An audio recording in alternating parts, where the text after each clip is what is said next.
Good morning, students. Welcome to TSN online class for class 8, chapter 17, stars and the solar system. Okay, Paheli and Bujo visited these grandparents' village during the summer break. After dinner, they went on the roof of the house. It was a clean, cloudless night. They were surprised to see a large number of bright stars in the sky. They had never seen such a beautiful scene in their city. So student बूजो और पहेली जो हैं वो उनके grand parents के village गए हैं. यहाँ उन्होंने डिनर लिया है एंड देन वे रूफ पे गए हैं हाउस के और उन्होंने स्काई को देखा है. सो स्काई उन्हें कैसा दिखा? क्लियर दिखा, बहुत ब्यूटीफुल दिखा, जो कि उन्हें सिटी में ऐसा नहीं दिखता. Right, okay.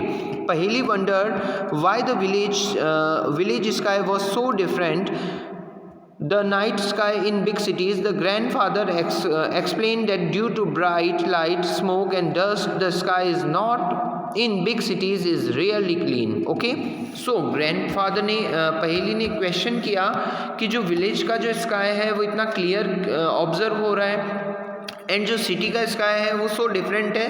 सो ग्रैंड पेरेंट्स ने ग्रैंडफादर ने ये रिप्लाई दिया कि ड्यू टू डस्ट और स्मोक, इस रीज़न से जो सिटी का स्काई है वो क्लियरली नहीं होता. Right, he also identify some object seen in the night sky and told stories associated with them. Night sky watching can be fascinating experience at a place where there are no bright lights and atmosphere is clean. Look at the sky on the dark clear night. You seen in entire sky dotted with countless stars, some bright and some not so bright. Observe them carefully. Okay. So students, जब sky को देखा जाता है तो उसको आपको पता है डॉटेड बहुत सारे आपको स्टार्स दिखेंगे. Right, okay. काउंटलेस आपको स्टार्स दिखेंगे जिसमें कुछ सम जो स्टार्स है बहुत ज़्यादा ब्राइट दिखेंगे और कुछ जो स्टार्स है वो नॉट सो ब्राइट दिखेंगे. Right, okay.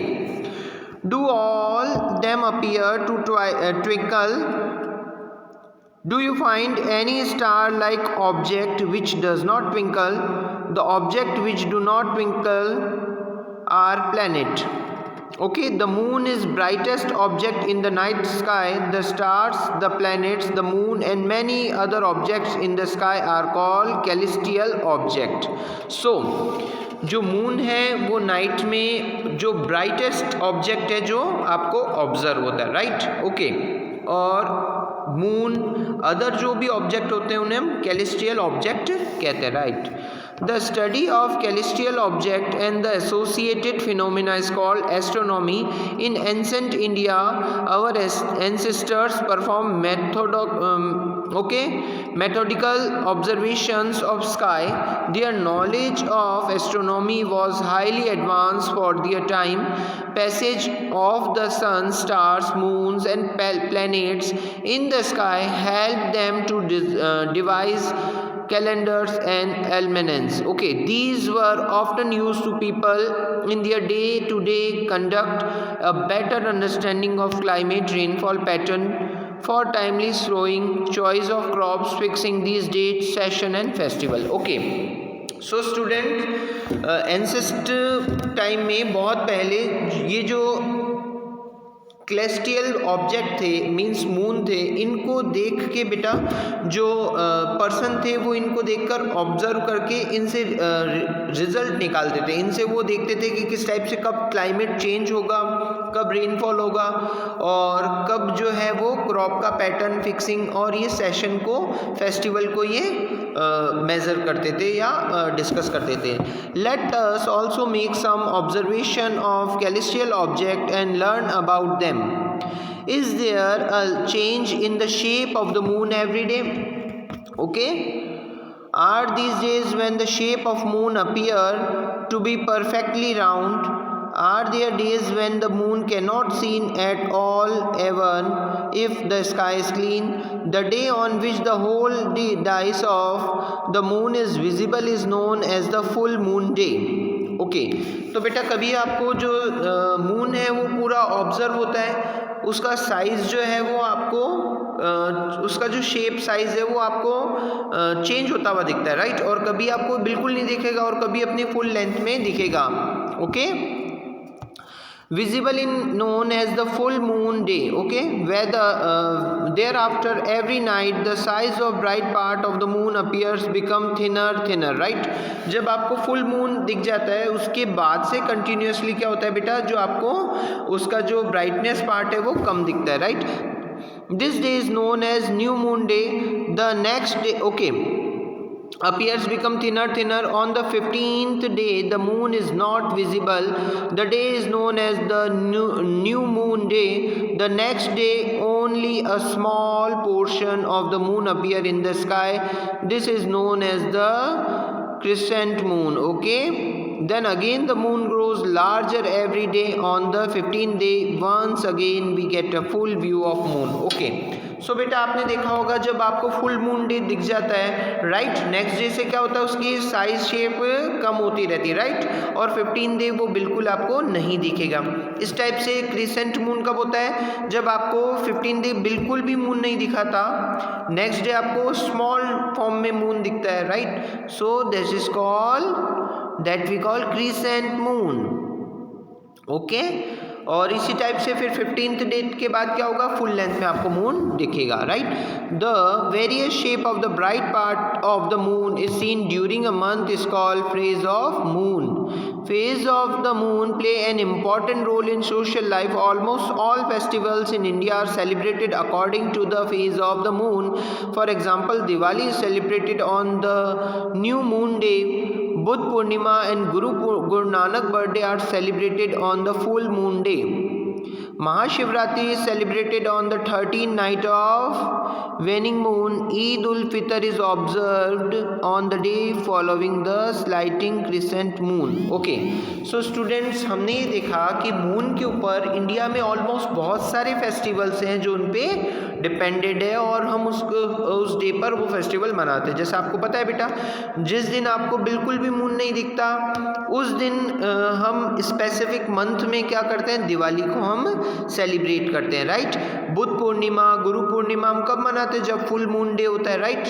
महाशिवरात्रि हम कब सेलिब्रेट करते हैं, 13 night of waning moon. Eid ul Fitr भी हम इसी टाइप से क्रिसेंट मून पे हम मनाते हैं, right, okay. So it is let us try to understand